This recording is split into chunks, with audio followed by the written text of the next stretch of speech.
በቤተክርስቲያን ታሪክ ውስጥ በጣም ከሚያጨቃጭቁ አዲስ ኪዳን አስተምህሮች መካከል አንዱ የሴቶች ክርስቲያኖች የአገልግሎት ድርሻ እስከምን ድረስ መሆን አለበት የሚል ነው። በጣም አጨቃጫቂ ነው። የተለያዩ አቋሞች አሉ። እግዚአብሔር ዮናስን የሚውጥ አሳ ነባሪ አዘጋጀ ይልና ዮናስ እግዚአብሔርን አለመታዘዝ ፈልጎ በመጣበት መከራ ሌላኛው ሶስተኛ ፎከስ ትኩረት የቱ ጋር ነው ትኩረታችሁ ያለው? ቢኮዝ ትኩረት ፎከስ ባለበት ነው ኃይል ያለው። ባይደው እንዴው እህቶች ከወንድሞች ጋር እኩል ያገልግሉና ያገልግሉ የሚለው ጥያቄ በኋላ የመጣ ትንሽ መደራጀት ከጀመረን በኋላ የመጣ ጥያቄ ይመስለኛል። እዚህ አይሆንም በልሲ ሲጨለማ አይሆንም በልሲ ከዚህ በኋላ በልሲ ናይል ወደምትባል ከተማ ኢየሱስ ደቀ መዛሙርቱና ህዝቡ ወደ ናይል እየመጡ ሊገቡ ሲሉ አንድ ነገር ገጠመ። በቤተክርስቲያን ታሪክ ውስጥ በጣም ከሚያጨቃጭቁ አዲስ ኪዳን አስተምህሮች መካከል አንዱ የሴቶች ክርስቲያኖች የአገልግሎት ድርሻ እስከምን ድረስ መሆን አለበት የሚል ነው። በጣም አጨቃጫቂ ነው። የተለያዩ አቋሞች አሉ። እያንዳንዱ አቋም ውስጥ ደግሞ ትርጉም ያላቸው አርጊመንትስ አሉ። ማለት በጣም አቃለን የምንጀምረው ጥያቄ አይደለም። በጣም ከባድ ነው።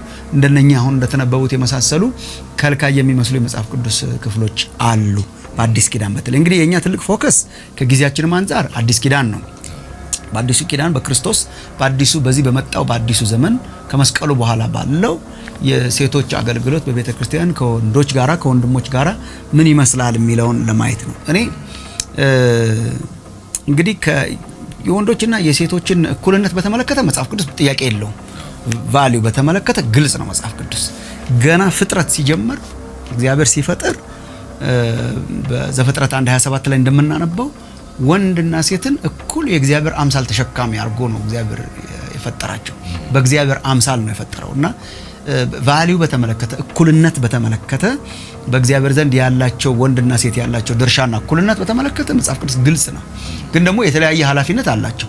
ይሄ ኃላፊነት በቤተሰብ ውስጥ ይገለጣል። ይሄ ኃላፊነት በማህበረሰብ ውስጥ ይገለጣል። የኛ ትልቁ የጥያቄያችን ምንጭ ግን የወንዶችና የሴቶች ኃላፊነት በቤተክርስቲያን አገልግሎት ውስጥ በተለይ ደግሞ በመድረክ እንደዚህ ፐብሊክ በሆኑ አገልግሎቶች ውስጥ የሴቶች አገልግሎት ምን ይመስላል የሚል ነው። እንግዲህ የተለያዩ አቋሞች ቢኖሩም እኔ ዝም ብሎ በአጠቃላይ የኔ ስል እንደው እኔ ያዳበርኩት ሳይሆን የኔን ግንዛቤ ባጭሩ ቁጭ ለማድረግ ልሞክርና ከዛ በኋላ ልናዳብረው እንችላለን። እኔ እንደዚህ አይነት ጥያቄን በመናነሳበት ጊዜ በአጠቃላይ ከልካይ የሚመስሉ የመጽሐፍ ቅዱስ ክፍሎች አሉ። አሁን የተነበቡትም አሉ። በነገራችን ላይ ትንሽ የእህቶችን የመድረክ አገልግሎትን መጽሐፍ ቅዱስ አልፈቀደም የሚሉ ሰዎች የሚጨማምሯቸውም አሉ። የኢየሱስ የመጀመሪያ ደቀ መዛሙርት ወንዶች መሆናቸው በዚህ በመልእክታተ ምጋቤ የምንላቸው በአንደኛ ጢሞቴዎስና በቲቶ መጽሐፍት ላይ ስለ ሽማግሌዎችና አገልጋዮች የቤተክርስቲያን መሪዎች የሚናገሩ መጽሐፍት በሙሉ ወንድ አይነት ናቸው። ወንድ ላይ ብቻ ያተኮሩ ናቸው። የአንዲት ሚስት ባል ይሁን ነው እንጂ የሚለው የአንድ ባል ሚስት ትሁን አይልም የሚሉ ክርክሮች በጣም አሉ። እንግዲህ እነኚህ መሳሰሉ ዝም ብለን ምንጥላቸውም አይደሉም። ከበድ ያሉ ክፍሎች ሊሆኑ ይችላሉ። ግን እኔ ምናልባት የተሻለው የሚመስለኝ የእህቶችን አገልግሎት በተመለከተ ከገቡን ትልልቅ ፕሪንሲፕልስ ብንጀምር ከገቡን መርሆች ጀምረን ግልጽ የሆኑ በአዲስ ኪዳንና በብሉይ ኪዳን መካከል ያሉ ግልጽ የሆኑ የአዲስ ኪዳን የአገልግሎት መርሆችን አስቀምጠን እና የምናያቸውን ዋና ፕሪንሲፕልስ አስቀምጠን ከዛ በኋላ ወደ አልገቡን የመጽሐፍ ቅዱስ ክፍሎች ብንመጣ ይሻላል። ካልገቡን መጽሐፍ ቅዱስ ክፍሎች ከጀመርን በጣም ኮምፕሊኬት ያደርገዋል። ከገቡን እንጀምርና የገቡንን እናዳብርና ያልገቡን ክፍሎች እንኳን እንዳልገቡን ብንዘላቸው ይሻላል እንጂ ባልገቡን አንድና ሁለት ክፍሎች ብቻ ተመስርተን እንደ ትልቅ ድንጋጌ ማድረግ በጣም አስቸጋሪ ይመስለኛል። ስለዚህ በአጠቃላይ እኔ እንደማስበው መጽሐፍ ቅዱስም እንደሚያስተምረን ከገቡን የመጽሐፍ ቅዱስ አስተምህሮች ከተነሳን በመጀመሪያ ከኢየሱስ ከራሱ ከተነሳን የኢየሱስ ልክ ነው 12ቱ ሐዋርያት የምንላቸው ሐዋርያት ወንዶች ቢሆኑም ግን በጣም አብዮታዊ በሚመስል መልኩ ማለት ነው። ያን ጊዜ የነበሩ የብሉይ ኪዳን መምህራን ራባይስ በምንም አይነት ሴቶችን የሚያስጠጉ አልነበሩም። የሴት ተከታዮችና የሴት ደቀ መዛሙርት አልነበሯቸውም። በባህሉና በአስተሳሰቡ በሃይማኖቱም ፈጽሞ የሌለ ነገር ነው ያደረገው። የሕግ መምህራን የሚያስተምሩት ወንዶችን ነው። ወንድ ተኮር ባህል ነው፣ ወንድ ተኮር አስተምህሮ ነው፣ ወንድ ተኮር ነው ሁሉ ነገርና ጌታችን እርግጥ ሁሉን በአንዴ በመናድ አልመጣም። ሁሉን በአንዴ በመናድና በመቃወም ቢመጣ ሰሚም አይኖረውም ነበር። ጌታችን ኢየሱስ በአይሁዳዊ በሆነው ባህል፣ አይሁዳዊ በሆነው አስተሳሰብ፣ አይሁዳዊ በሆነው ሃይማኖት መካከል ሰማያዊ የሆነ ነገር ይዞ ነው የመጣው። መስኩ ግን አይሁዳዊ መሆኑን መርሳት የለብንም። አይሁዳዊ ሆኖ ነው የመጣው ጌታችን ሲመጣ፣ የዓለም ሁሉ አዳኝ የሆነ ክርስቶስ ማለት ነው። የመጀመሪያዎቹ ደቀ መዛሙርት ተከታዮቹ ተማሪዎቹ እነሱ ነበሩ። ግን ሴት ደቀ መዛሙርትና ተከታዮች እንደነበሩት ደግሞ መጽሐፍ ቅዱስ ይነግረናል። ሉቃስ 10 እንደዚህ መሳሰሉትን ስናነብ ይሄ ብቻ ሳይሆን አገልግሎቱን የሚደግፉ ግንባር ቀደም የሆኑ ጓደኞች፣ ወዳጆች፣ አጋዦች ሁሉ ነበሩት። ኃጢአተኛ ተብለው የተገለሉ የሴቶች ሁሉ ወዳጅ ነበር ጌታ ኢየሱስ። ይከተሉት ነበር፣ ደቀ መዛሙርቱ ነበሩ፣ አክቲቭሊ የሚከተሉት ነበር። በኋላ ደግሞ ከሞትና ከተንሳኤው በኋላ የመጀመሪያዎቹ የትንሳኤ ምስክሮች ሴቶች ደግሞ አርጓቸዋል እግዚአብሔር ከሌሎቹ ደቀ መዛሙርት ይልቅ እንዲያውም ወንዶቹ ፈርተው በነበረበት ጊዜ የመጀመሪያውን ወንጌል ሰባኪ ያረጋቸው ሴቶችን ነበረ። ይሄንን ከብሉይ ኪዳን አንጻር ስናነጻጽረው ብሉይ ኪዳን በአብዛኛው አገልግሎት በጣም በወንዶች ካህናት፣ በወንዶች ነቢያት፣ ሴቶች አገልጋዮች አልነበሩም ለማለት አይደለም። ሴቶች እንደነ ዲቦራ የመሳሰሉ ኃያላን ነበሩ። ግን በአብዛኛው ያየነው እንደሆነ የቤተ መቅደሱ አገልግሎት፣ የክህነቱ አገልግሎት፣ የነቢያት አገልግሎት በአብዛኛው የወንዶች ነበር። መንፈስ ቅዱስም ይመጣና ውሱን በሆኑ ሰዎች ላይ ያድርና በነቢያቱ በካህናቱ ያድርና ያገለግል ነበር። ግን በጣም ውሱን ነበር። ግን ብሉይ ኪዳን እንደ ኢዮኤል ምዕራፍ 2 የመሳሰሉ ትንቢቶችን በመናነብበት ጊዜ ያንን እንደ ሞዴልና እንደ መልካም ነገርና እንደ ዋና ነገር ጠብቆ የሚኖር ኪዳን ሳይሆን በጥማት የሚኖር ኪዳን ነበር። ብሉይ ኪዳን እኮ በጣም በጥማት ሰዎች የሰዎችን ጥማት እግዚአብሔርም ሊያረገው ያለውን ወደፊት ሊያረገው ያለውን አመልካች ነበር። ዘመን እንደሚመጣ አመልካች ኪዳን ነበርና አንዱ ሴቶችን ልጆችን የተመለከተ ነው። አንዱ ይመጣል ዘመን የተባለው ማለት ነው። ልክ ኢዮኤል ላይ የምናነበው ሐዋርያት ሥራ ምዕራፍ 2 ላይ ለመጀመሪያ ጊዜ የባለ 50 ቀን ቅዱስ ጴጥሮስ የጠቀሰው ያንን ነው። አዲስ ዘመን መጣ ብሎ ማለት እና እግዚአብሔር ከመሲሁ መምጣት ጋር ከመሲሁ መምጣትና ሞትና ትንሣኤ ጋር በተያያዘ የመንፈስ ቅዱስ መምጣት የሚያመጣው አዲሱ በኤክስፔክቴሽን ይጠብቁት የነበረው በከፍተኛ ናፍቆትና ሲቃይ ይጠበቅ የነበረው መንፈሴን አፈሳለሁ በስጋ ለባሽ ሁሉ ላይ እና በወንዶችና በሴቶች ባሪያዎቼ ላይ እና አገልጋዮቼ ባሪያዎቹ አሁን በወንዶችና ስለዚህ የመንፈስ ቅዱስ መውረድ እና የመንፈስ ቅዱስ ስራ በወንዶችና በሴቶች ላይ መሆኑ እንደ ዋና የአዲስ ኪዳን ዲስፐንሴሽን ይጠበቅ የነበረ ነገር ነበር። እግዚአብሔር የመዳንን በረከት መዳንን ለወንዶችና ለሴቶች በእኩልነት የመዳንን ጸጋ የሚሰጥበት ዘመን ይመጣል፣ የሚገለጥበት ዘመን ይመጣል የሚል። ስለዚህ በብሉይ ኪዳንና በአዲስ ኪዳን መካከል ትልቅ ልዩነት አለ። ትልቁ ልዩነት መስቀሉ ነው። መስቀሉ ኃጢአትን እግዚአብሔር ከሰው ልጆች ላይ ሲያስወግድ ከዛ እንግዲህ በአዲሱ ሕግ በአዲሱ ጸጋ በመንተዳደርበት ጊዜ አንዱ አዲሱ የመዳን መንገድ አዲሱ እግዚአብሔር ያመጣው ዘመን ያመጣው ነገር መንፈሱ የእግዚአብሔር መንፈስ ያለ ከልካይ ያለ ገደብ በሚያምኑ ባሪያዎቹ ላይ እነርሱም ወንዶችና ሴቶች ላይ የእግዚአብሔር መንፈስ መውረዱ ነው።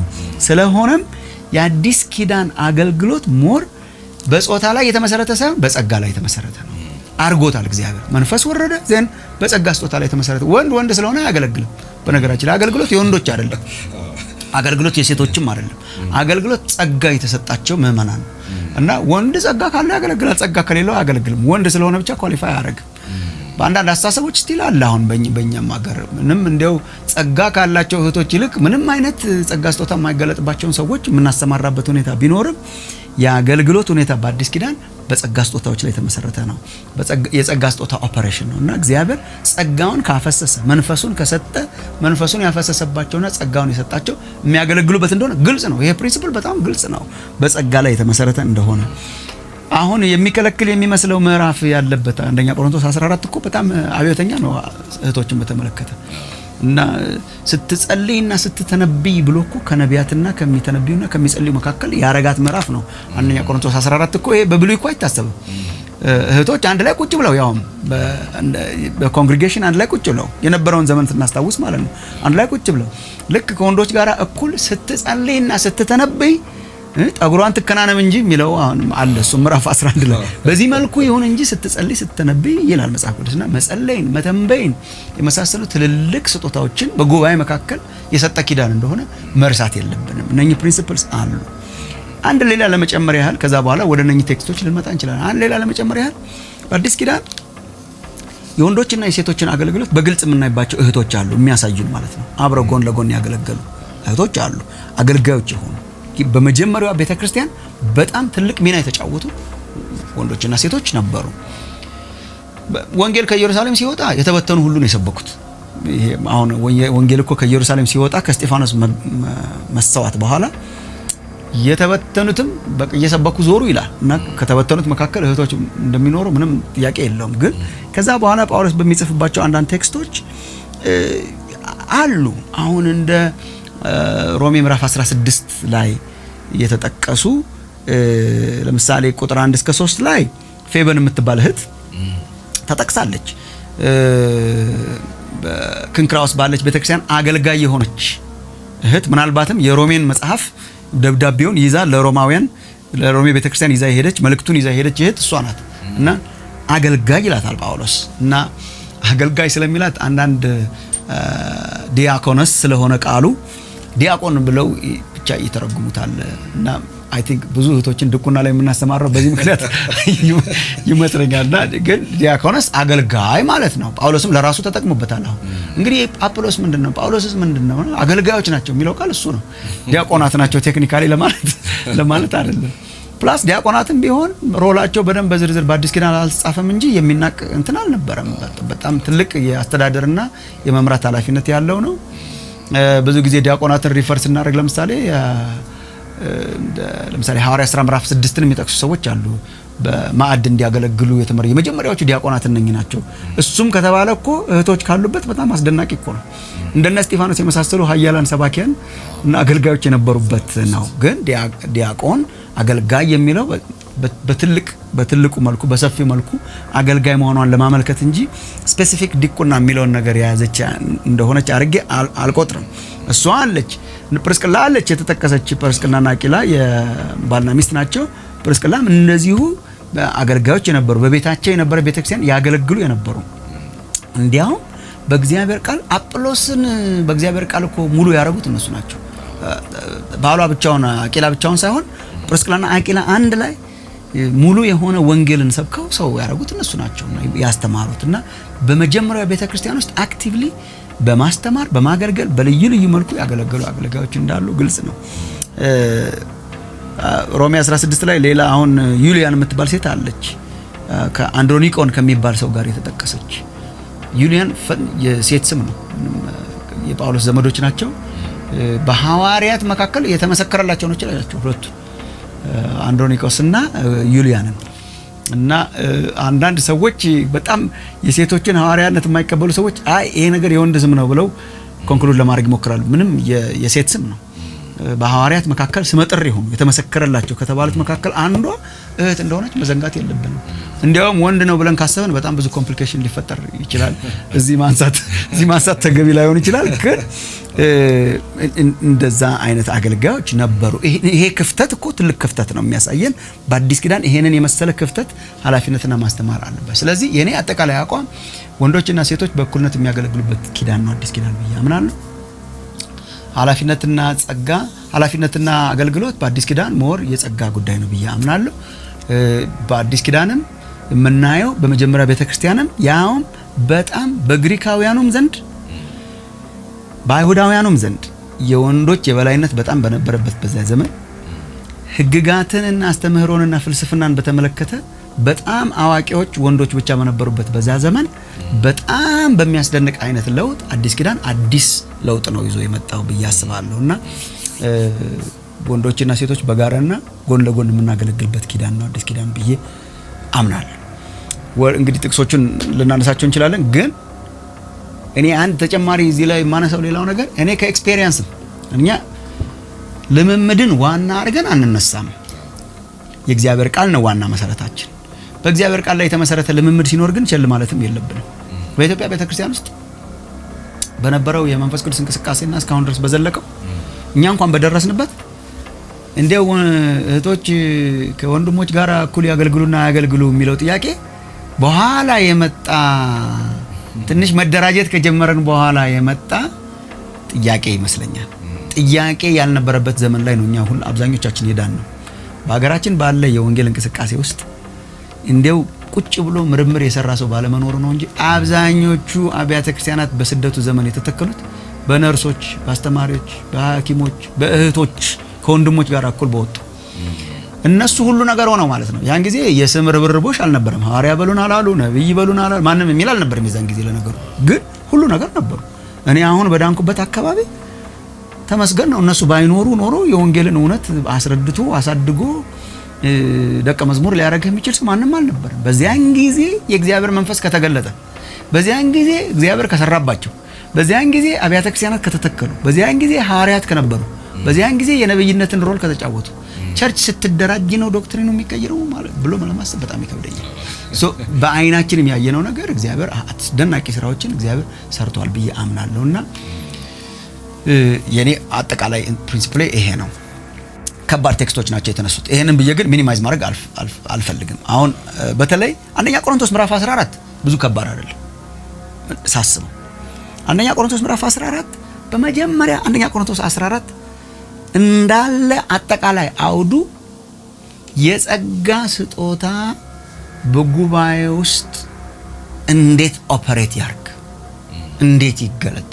የጸጋ በተለይ ምዕራፍ 14 ስለ ስርዓት ነው የሚያወራው። ለምሳሌ ቀደም ያነበከው ክፍል ምዕራፍ 14 ቁጥር 33 ላይ እግዚአብሔር የሰላም አምላክ እንጂ የሁከት አምላክ አይደለም ብሎ ነው። የሰላም አምላክና ኦርደር፣ ሰላም፣ ስርዓት በጉባኤ ውስጥ እንዲኖር ነው የሚያስተካክላቸው ከመጀመሪያ ጀምሮ። የቤተ ክርስቲያን ጉባኤ በምትሰባሰቡበት ጊዜ ምዕራፍ 11 ጀምሮ አንደኛ ቆሮንቶስ በምትሰባሰቡበት ጊዜ ነው።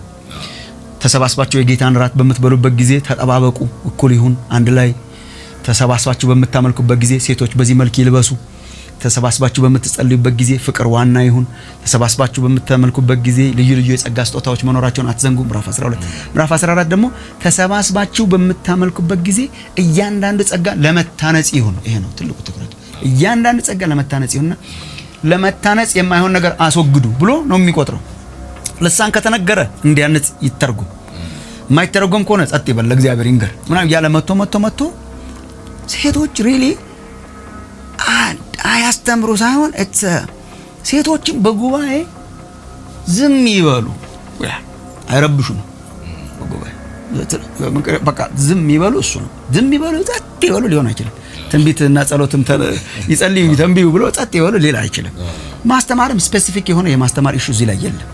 እዚህ ላይ ያለው ነገር እንግዲህ ቤታቸው ሲሄዱ ጥያቄ ሲኖራቸው ቤታቸው ሄደው ከባሎቻቸው ይማሩ፣ ባሎቻቸውን ይጠይቁ። ስለዚህ የሴቶች ሳምሃው ከጥያቄ ጋር የተያያዘ ጉባኤን የሚበጠብጥ ነገር ነበረ ብለን ብናየው ነው የተሻለ ይመስላል። ጉባኤን የሚረብሽ ጉባኤን ዲስትራክት የሚያደርግ ይሄ ደግሞ በጣም አይፈረድም። በጣም ብዙ ጥያቄዎችን ከተሰጣቸው ነፃነት የተነሳ በጉባኤ ጥያቄዎችን በጣም ብዙ መጠየቃቸው አያስደንቅም ከመጡበትም ባክግራውንድ አንፃር። አሁን ያንን አምጥተን በአሁኑ ዘመን አፕላይ እናደርግ አንችልም። ያን ጊዜ ግን ህጉን በደንብ እንደሚገባ ኢንስትራክትድ ካለመሆናቸው የተነሳ ካገኙትም ነፃነት የተነሳ ጉባኤን በሚረብሽ መልኩ አይሁን፣ ጥያቄ ሲኖር ቤታቸው ሄደው ይጠይቁ የሚል ይዘት ነው ያለው። እኔ ማየው እንዲያው የጌታ እራትን በተመለከተ ለምሳሌ ከተራባችሁ የምትበሉበት ቤት የላችሁም ወይ? ቤታችሁ ብሉ ይላል። ቤታችሁ ብሉ ማለት እዚህ የጌታ እራት አትውሰዱ ማለት አይደለም። ቤቷ ትጠይቅ ማለት እዚህ ምንም አታርግ ማለት አይደለም። ግን ጉባኤ ዲስትራክትድ እንዳይሆን ከሚነሱ ጥያቄዎች የተነሳ ነገር እንደሆነ አድርገን ብናስበው ይሻላል ብዬ ነው የማስበው።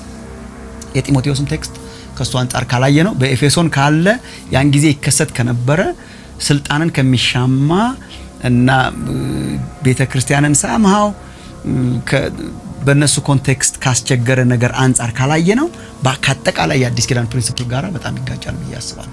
የጳውሎስን ስነ መለኮት ብትመለከት ሴቶችን በተመለከተ እዚህ የጸጋ ስጦታዎችን ስናይ ወንድ የለም ሴት የለም ብሎ የጻፈው እኮ በክርስቶስ ሁሉ አዲስ ፍጥረት ነው ብሎ የጻፈው የአዲስን ፍጥረት በጾታ መካከል ያለውን ይሄ የጭቆናና የልዩነት እንትን ሰብሮ የጣለ ሰው እኮ አንዱ ጳውሎስ ነው።